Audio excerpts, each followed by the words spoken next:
राम मंदिर का चोरी का मैंने प्रेस में ये भी बोला है, हम सभी और पूरे हिंदू समाज के लिए दुख, आघात और आक्रोश। हमारे धर्म में चोरी महापाप है और मंदिर में चोरी ये निकृष्ट काम है। उनकी सभी पीढ़ियां बर्बाद हो जाए। दुख का विषय ऐसा है, मैं उदाहरण देता हूं कि हम सड़क पर जा रहे हैं, एक्सीडेंट हो जाता है, हमें दुख होता है, हम उनको जानते भी, परंतु सड़क पर जा रहे हैं, हमारे परिचित का एक्सीडेंट हो रहा है तो हमारा दर्द अनेक गुना ज्यादा होता है। ये राम मंदिर हम सबके जीवन का प्राण, अनिल जी ने वर्णन किया, वह भी देवेश जी, प्रदीप जी, मनोज जी सब इसमें थे, इसलिए हमारा दर्द बाकी लोगों से बड़ा है। कभी नहीं सोचा था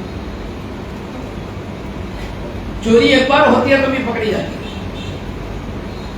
यहाँ 1.5 महीने में 67 सीसीटीवी में पकड़े, तो एक साल में 500 बार चोरी हुई, क्यों नहीं पकड़ेगी? फरियाद करने वाला महिपाल सिंह को हटाया, चोरी करने वालों को क्यों नहीं हटाया? अनेक महिलाएं अपने गहने दान पात्र में डाल देती, नथनी बाकी, इनका हिसाब कहां?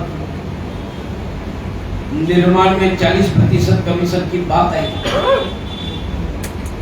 फरियाद आई, एक्शन क्यों नहीं?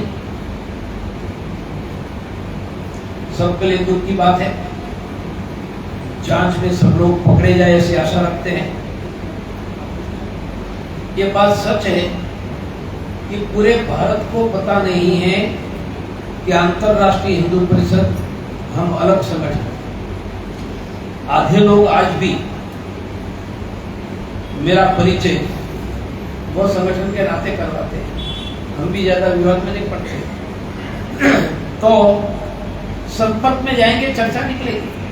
मैंने बताया वो बताओ और मेरा वीडियो साथ में रखो और कहो कि हम तो 10 साल पहले उन सबको छोड़कर चले गए, हम पापियों के साथ नहीं हैं और उनके साथ नहीं रहने के लिए हमने छोड़ दिया था।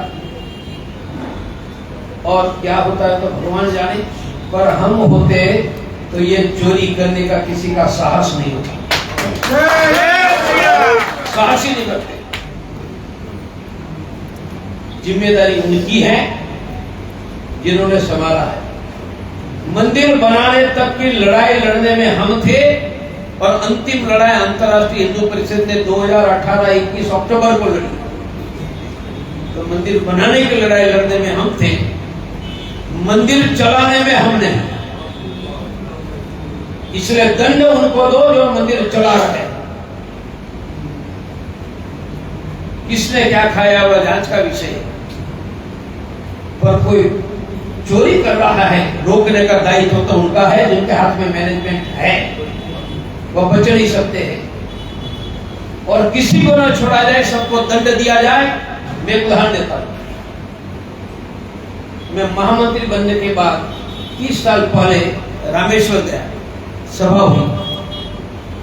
मेरे बगल में रामेश्वर रामनाथपुरम राज्य के अंतर्गत आता है, तो वहां के राजा बैठे थे। जाते समय राजा ने 2 देरिया मुझे दिखाई, ये देरिया है। मैंने कहा क्या है? हमारे पुरखे 2 हमारी राजकुमार बेटियां ने यहाँ अग्नि स्नान किया था। मैंने कहा आप तो गौरव से बता रहे हो, और किया था अग्नि स्नान। तो उन्होंने कहा कि रामेश्वर जहाँ मंदिर है उनका वहीवट, ये 2 जो बेटियां थी उनका एक ही पति था, उनको दिया था। उन्होंने मंदिर में दर्शन करने वालों से पैसा लेना शुरू किया। एक गरीब आया, पैसा नहीं था, दर्शन नहीं कर पाया, वो पैदल चलकर रामनाथपुरम आया जहाँ राजा बैठता था और कहा राजा पैसे नहीं है, दर्शन नहीं है। उन्होंने कहा क्यों, पैसे मांग रहे हैं?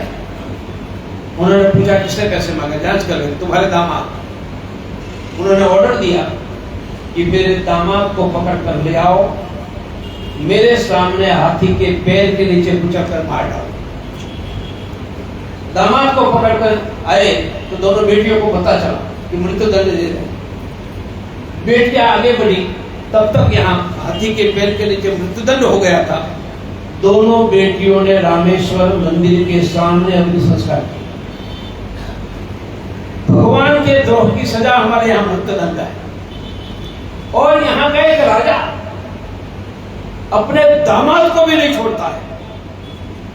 और उस समय कहा मेरा द्रोह किया होता तो राज बाहर भेज देता, पर तूने हमारे भगवान का द्रोह किया है, तुम्हारे लिए मृत्यु दंड के अलावा कोई प्रावधान नहीं। ये घटना में कभी नहीं भूला। यह घटना लगभग 30-32 साल पहले की है, रामेश्वरम की। इसलिए कठोर दंड देना चाहिए।